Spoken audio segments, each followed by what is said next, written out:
The year was 1920, and MLB was in its 18th season of its modern era. Pitchers dominated the game, home runs were incredibly rare, and people in the stands wore suits to games. In August of that year, Carl Mays would throw a pitch to Ray Chapman, and this one pitch would completely change the history of the game. Totally sports-esque. Major League. The first era of Major League Baseball after the merger of the National and American League started at the turn of the century and became known as the dead ball era, mainly because the ball was dead. The game was strategy-driven, using small ball, relying on stolen bases, hit and run plays, and bunts. The home runs were rare, and pitchers dominated the game. And here's why. In this time, baseballs were used and built different. Baseballs weren't wound tightly, they were often mashed and were lopsided. The balls weren't initially designed this way, it was the case of a new league being mindful of their budget. So baseballs were used until they began to unravel. No matter if the ball popped into the catcher's mitt or was sent into the stands, as long as the ball didn't look like it had exploded, then it was to be used, meaning no souvenirs for fans. Naturally, the longer the ball was used, the softer it became, which made it harder to hit the ball far. And to add on to the natural advantages pitchers had, they practiced ball scuffing the same way pitchers do today, except in this time, they were allowed to do it. Pitchers could spit on the ball, mark the ball, scuff it, rub sandpaper on it, anything to influence the motion of the pitch. And the strategy worked. The balls in this time moved and curved like they never had before, and to make matters worse for hitters, pitchers would also cover the ball with tobacco juice to remove the color from the ball. And as ballparks did not have any lights in this time, to hitters, the baseballs looked like a dancing black dart full of tobacco and liquor stains that moved like nothing they had ever seen before.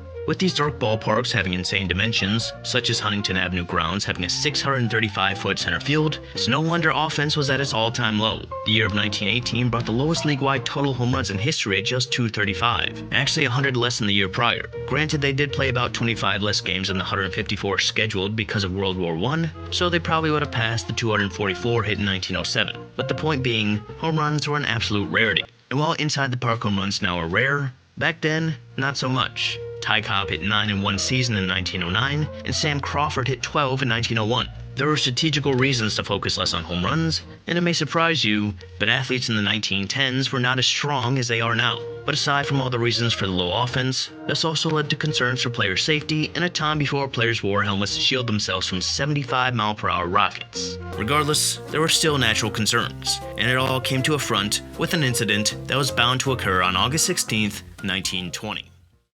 The Cleveland Indians visited the New York Yankees in the Polo Grounds in a late afternoon game, and on the mound was Carl Mays, a top pitcher with a mean reputation who was going for his 100th career win that day. To add to the deception already caused by the ball, Mays was a submarine pitcher inspired by the likes of Dizzy Dean. And to start the fifth, at the plate was shortstop Ray Chapman, someone who led the league in runs scored 2 years ago and was known for his ability to bunt, and someone who was in his 9th season and already had plans to retire after the season. Chapman was crowding the plate as he usually did, and Mays became annoyed as pitchers usually do, so on the third pitch of the at-bat, he was going to throw a brushback pitch. He threw the pitch high and inside, and with it being the late afternoon, Chapman throwing with a deceiving delivery and a darkened ball, reports say Chapman didn't even see the ball coming out of his hand, and as a result, the ball struck Chapman in the temple and crushed the side of his skull. The impact of the ball hitting his head was so loud that Mays and the rest of his teammates thought the ball hit his bat, and Mays actually picked the ball up and threw it to first. Attempting to go to first, Chapman tried to get up twice before his knees buckled,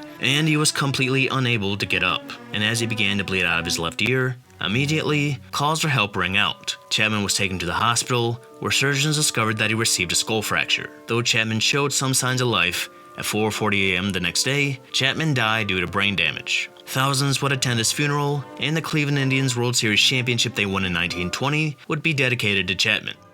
In response to the tragic death of Chapman, MLB adopted new rules. As soon as the baseball got dirty, umpires were ordered to give the pitcher a new, spotless white ball. Baseballs were also made livelier by winding the yarn within it tighter, and starting that year, pitches including the shine ball, emery ball, and the spit ball were outlawed, except for pitchers who had built their entire career off those pitches. No longer were balls used until the cover was torn off. No longer were balls used that were covered with spit, tobacco, licorice stains, and doctors to the point that hitters could not see at all. And no longer could pitchers use unfair tactics to deceive the hitter with insane movement. Seemingly overnight, the advantages did not belong to the pitcher. They were now in the hands of the batter.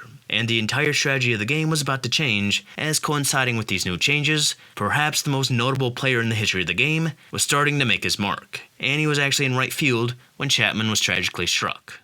Prior to the 1919 season, the American League record for home runs in the World Series era was 13, hit by Buck Freeman in 1903. In the 1919 season, when Red Sox pitcher Babe Ruth got to hit full-time, he more than doubled that record with 29. Just 2 years later, Babe Ruth would more than double his own record by hitting 59 home runs in the 1921 season. Prior to that season, aside from his own team, only the Philadelphia Phillies would hit more home runs than Babe Ruth. The power and excitement of Babe Ruth was something no one had seen before. Watching this man hit baseballs 20 rows deep at the Polo Grounds was an absolute sight to see, and people throughout New York and the entire country took notice. For the first time in history, over 1 million fans showed up to watch Babe Ruth and the Yankees at the Polo Grounds. Attendance doubled throughout the league at the start of the decade, prompting teams to add outfield bleacher seating, which shrunk the size of the field, meaning more home runs were to be hit. And with every year that passed by with the introductions of new rules, it was not just Babe Ruth hitting home runs. From 1910 to 1919, there were 3,986 home runs in the MLB.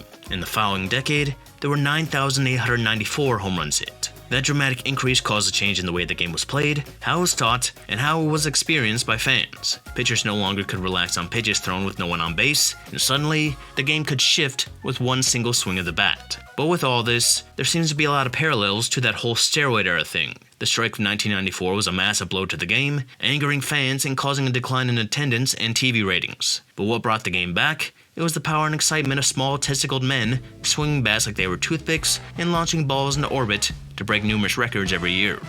In the year 1919, many fans were left feeling the same way as fans in 1994. The news of the Black Sox scandal broke the hearts of fans young and old who looked up to these players. And while the impact of the scandal on fans may not have been as impactful as the 1994 strike, any chance of the league having a complete fallout was squandered by an alcoholic man who loved his wife, blasting home runs with the aid of power, new baseballs, and new advantages given to the hitters. Within the scope of these rapid changes in the game following the tragic death of Ray Chapman, it is interesting to note how a change in detail, a change in rules, and a change in setting can completely alter a league, and how they respond. A change like a three-point line, requiring players to wear helmets, moving the goalpost back 10 yards, not allowing players to snort cocaine in the locker room. These are all just simple rule changes that alter the history of the sport, and you wonder if certain players played in an era with different rules, how different things would be. Obviously athletes evolve, but how would Babe Ruth fare without a livelier, easier to see baseball? Well, considering who he was up against, it wouldn't matter too much, especially considering he hit 29 in 1919 and 54 in 1920, before these changes really took effect.